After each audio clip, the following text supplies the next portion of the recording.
লুৰিণজ্যোতি গগৈয়ে অসম জাতীয় পৰিষদৰ যিখন মঞ্চ য'ত শ্বহীদৰ কেঁচা তেজ জড়িত হৈ আছে সেইখন মঞ্চৰ পৰা এনেকুৱা এগৰাকী ছোৱালীক টিকট দিছে যোনে ভগৱান কৃষ্ণক সমালোচনা কৰিছে গৰুৰ মাংস অপেনলি খাই ইনষ্টাগ্ৰামত ফটো দিছে আৰু সাৰ্জিদ ইলাম উমৰ খালিদক ছাপোৰ্ট কৰিছে আৰু কৈছে পাকিস্তান আমাৰ এনিমি ৰাষ্ট্ৰ নহয় এইজনে হৈছে লুৰিণজ্যোতি গগৈ ইন্দিৰা গান্ধীৰ হাতত 860 জন শ্বহীদ মৃত্যু হৈছিল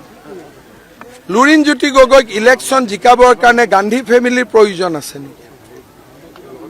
আমিতো আছুৰ নেতা লুৰিণজ্যোতি গগৈৰ দৰে জেনেৰেল ছেক্ৰেটাৰী নাছিলো যিটো আছুৰ প্লেটফৰ্মত আন্দোলন কৰি 860 জন শ্বহীদ হল তাত আমি মাতা বেলেগ কথা গৌৰৱ গগৈয়ে মাতা বেলেগ কথা লুৰিণজ্যোতি গগৈয়ে প্ৰিয়ংকা গান্ধীক কিয় মাতিবলগীয়া হল তাৰ মানে এমএলএ হোৱা আৰু এমএলএ হৈ কোনোবা এগৰাকীক বিয়া কৰোৱা এইটোৱে মোৰ জীৱনৰ আজি আল্টিমেট লক্ষ্য তাৰ বাদে মোৰ জাতি মাটি ভেটিৰ প্ৰতি কোনো মৰম নাই মই লুৰিণজ্যোতি গগৈক প্ৰত্যাহ্বান জনাম কুনকি চৌধুৰীৰ মাকৰ বিষয়ে মই কোৱা কথাখিনি তেওঁ মোক প্ৰত্যাখ্যান কৰক ঠিক আছে ধন্যবাদ লুৰিণজ্যোতি গগৈয়ে অসম জাতীয় পৰিষদৰ যিখন মঞ্চ য'ত শ্বহীদৰ কেঁচা তেজ জড়িত হৈ আছে সেইখন মঞ্চৰ পৰা এনেকুৱা এগৰাকী ছোৱালীক টিকট দিছে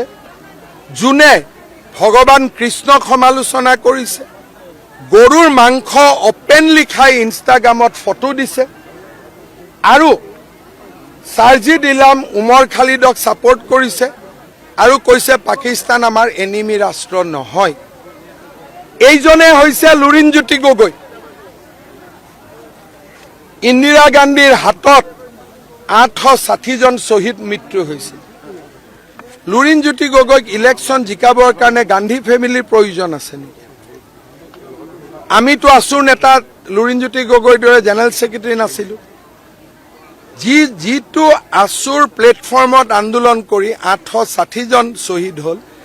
তাত আমি মাতা বেলেগ কথা গৌৰৱ গগৈয়ে মাতা বেলেগ কথা লুৰিণজ্যোতি গগৈয়ে প্ৰিয়ংকা গান্ধীক কিয় মাতিবলগীয়া হল তাৰ মানে এমএলএ হোৱা আৰু এমএলএ হৈ কোনোবা এগৰাকীক বিয়া কৰোৱা এইটোৱে মোৰ জীৱনৰ আজি আল্টিমেট লক্ষ্য তাৰ বাদে মোৰ জাতি মাটি ভেটিৰ প্ৰতি কোনো মৰম নাই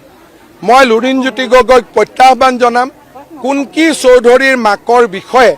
মই কোৱা কথাখিনি তেওঁ মোক প্ৰত্যাখ্যান কৰক ঠিক আছে ধন্যবাদ